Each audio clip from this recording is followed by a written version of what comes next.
Saya sebagai mahasiswa berprestasi ingin menitik beratkan bagaimana kita dapat meningkatkan daya saing bangsa kita melalui penyediaan sumber daya manusia yang sehat. Karena kunci daya saing suatu bangsa terletak pada produktivitas sumber daya manusianya. Untuk mempersiapkan SDM yang sehat, maka kita harus menjaga kesehatan SDM tersebut sejak di masa kandungan.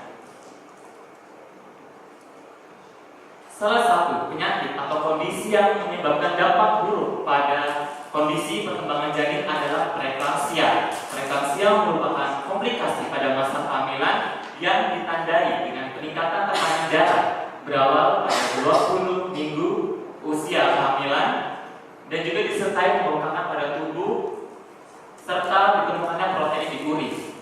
Preeklamsia ini memberikan dampak yang sangat buruk baik bagi janin dan juga ibu yang mengandung. Untuk janin dapat menyebabkan kelainan, contohnya seperti gangguan pendengaran dan penglihatan serta IQ yang rendah. Dan juga untuk ibu yang mengandung beresiko terjadinya pendarahan ketika melahirkan yang berat. Dan yang paling parah adalah kematian.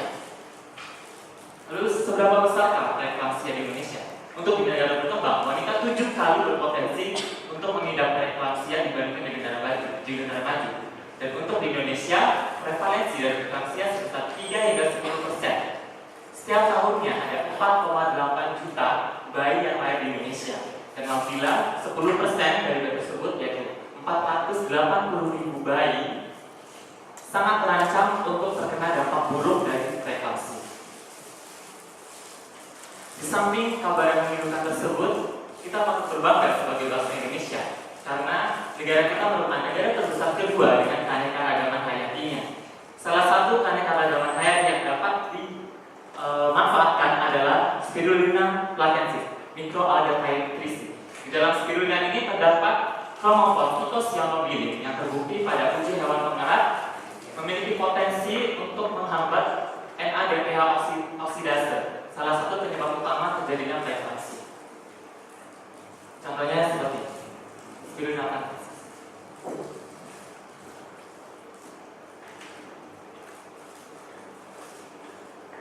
Dari latar belakang tersebut, saya ingin memberikan gagasan kreatif berupa mengembangkan mikroalga Spirulina platensis sebagai pencegah preeklamsia dalam bentuk makanan tambahan yang dapat diolah oleh masyarakat Indonesia di rumah.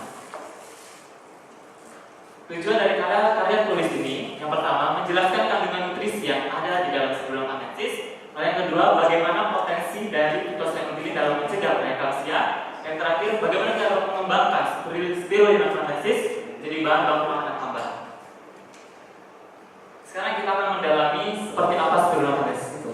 Spirulina platensis merupakan sel tunggal yang berbentuk spiral dan dapat ditemukan di berbagai perairan di Indonesia. Spirulina platensis ini memiliki lapisan protein dan lipopolisakarida sehingga dia dapat dicerna oleh manusia. Di Indonesia, Spirulina platensis sangat berpotensi untuk dibudidayakan karena pertumbuhan optimal dari Spirulina platensis berkisar pada suhu 35 derajat hingga 45 derajat Celcius.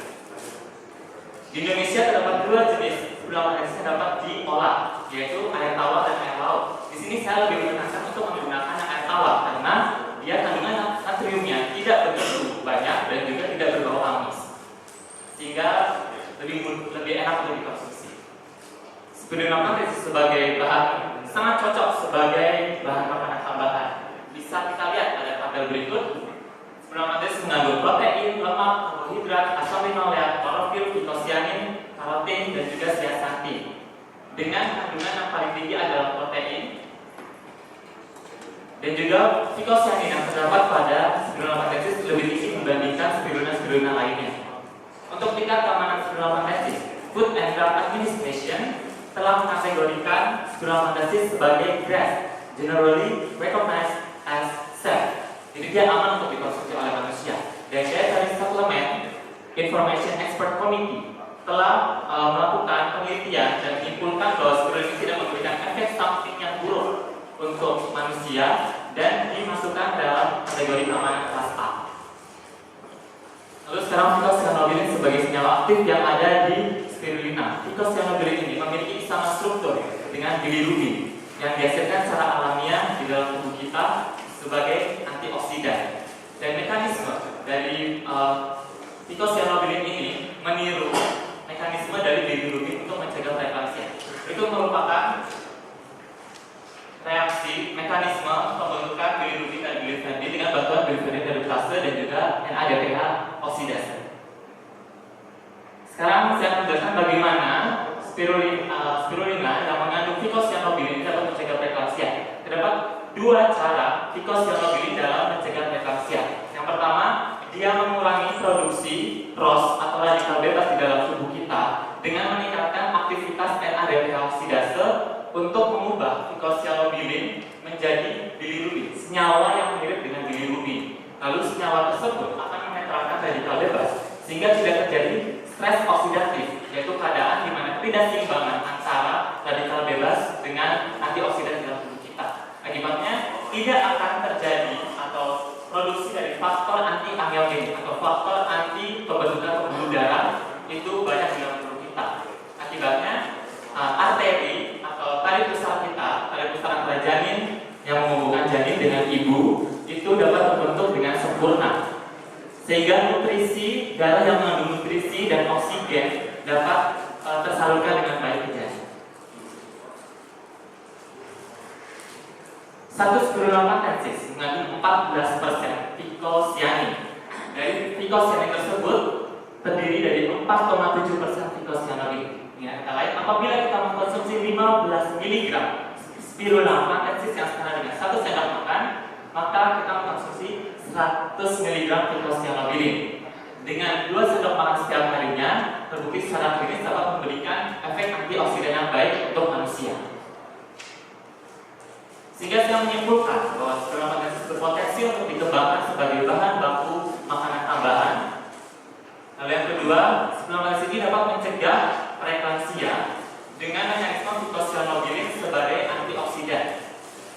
Dan yang terakhir, seperti yang saya telah paparkan di latar belakang tadi, bahwa dengan mempersiapkan dengan menjaga kondisi SDM yang sehat, spirulina sebagai bahan makanan tambahan ini dapat mencegah preeklamsia dan dengan tentunya juga dapat meningkatkan daya saing bangsa. Sandra Cekiesis pernah mengatakan bahwa kita tidak akan mengerti apa itu hidup apabila kita tidak menumbuhkan suatu kehidupan di dalam diri kita. Dan saya sebagai laki-laki jelas tidak bisa untuk membentuk suatu kehidupan di dalam diri saya, sehingga saya memperjuangkan kehidupan tersebut di dalam ibu-ibu mengandung Indonesia. Terima kasih.